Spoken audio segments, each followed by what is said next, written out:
هغه سړی چې د خپل مړي د وژنې له امله بندي شو. کله چې جان د خپل ځان قاتل ته سزا واخیسته ټول عدالت حیران پاتې شو ځکه مړی ژوندی و.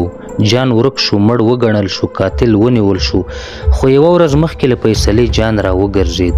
نو جسد د چا و او شواهد د چا پر ضد جوړ شوي وو؟ تر اوسه دا قضیه تړلې نه ده. ځینې مرګونه قانون هم په خندا کوي. په 1999 کال کې په کاناډا کې یو سړی جان مورین د سختې ترافیکي پیښې نه وروسته ورک شو. 3 میاشتې وروسته یو سوځېدلی جسد وموندل شو. پولیسو دا د جان جسد وباله او د یوې مشکوکې ډلې پر ضد یې قضیه پیل کړه. یو تن پیټر د دې وژنې له امله ونیول شو. د ټولو شواهدو له مخې همدی قاتل و. آن د جان د موټر یوه برخه هم د هغه په ګاډي کې موندل شوې وه.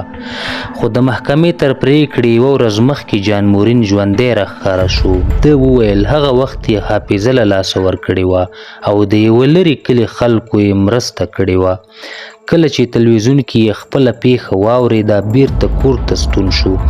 قضیه پسخه شوه خو تر ننه هم پوښتنه پاتې ده چې سوځېدلی جسد د چا و؟